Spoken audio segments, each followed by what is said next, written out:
As the UFC's poster boy gets ready for one of the biggest showcases of the year, the spotlight is once again on mixed martial arts. And following Ireland's fight for MMA to be recognised as a legitimate sport, there's another country that's also fighting for their sport to be respected.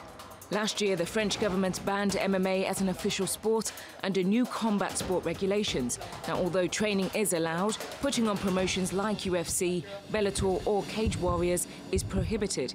But having the ban lifted would mean so much more than just putting on a show. Being the only one country to ban the MMA, that's just crazy. Why? MMA is still growing. MMA is still being practicing in some kind of gyms.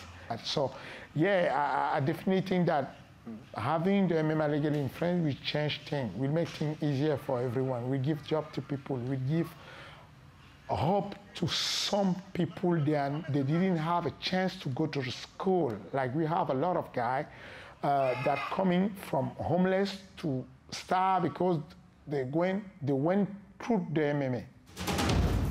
So how did it all come about? Well, there are a number of techniques that are strictly outlawed, such as punches, kicks or strikes with the knees against a fighter on the ground, and any strike with an elbow and throwing the opponent out of the ring.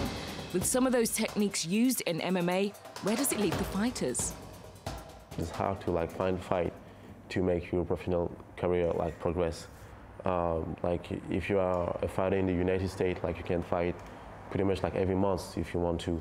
You have a lot of promotion, UFC, Bellator, and a lot of promotion. If you are in France, first of all, you have to go abroad. So you have to spend some money to go either to Belgium, Italy, or Russia. So you have to spend money there. And yeah, you're fighting 2 or 3 times a year if you're lucky. It's very, very difficult to fight in France because it's a sport that's not recognised in the country. So, starting from that point, fighting a fight is not simple. To find a fight in Paris is almost impossible. Now, on the surface, what goes on in the octagon can look ruthless and brutal. And with the president of the French Judo Federation, Jean-Luc Rouge, pouring scorn on the sport and describing it as a refuge for jihadists, is leading to fears that the sport is generally just misunderstood. I think people are always afraid of what they don't understand. That's very simple.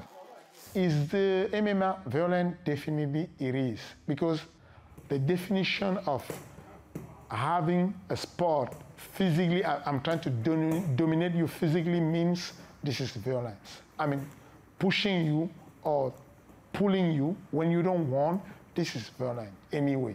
So I'm not saying that the MMA is not violent. What I'm saying is that the MMA is not more violent than another sport, another boxing or judo. I think the best advertising that judo had in the whole world was Ronda Rousey. If I was the world president Federation Judo, I would say to people, look, if you want to be a stronger girl who got the most paid in the whole world, then come to the judo before going to the MMA, because we build that champion. That's how they should do. Try to say something bad about MMA is not helping them anyway. But despite the ban, there's a wave of optimism about the future of the sport in France, especially with a changing government. I think MMA is the future. It's a new sport. We integrate every part of martial art, standing, wrestling, even judo technique, jiu-jitsu. So I think, yeah, it's the future of martial art. It's a matter of time. It's a matter of brave people. Like, we just have a new Minister of Sport. She's young.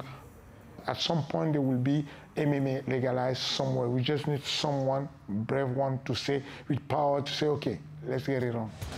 And until that moment, the fighters of France will continue their battle for change.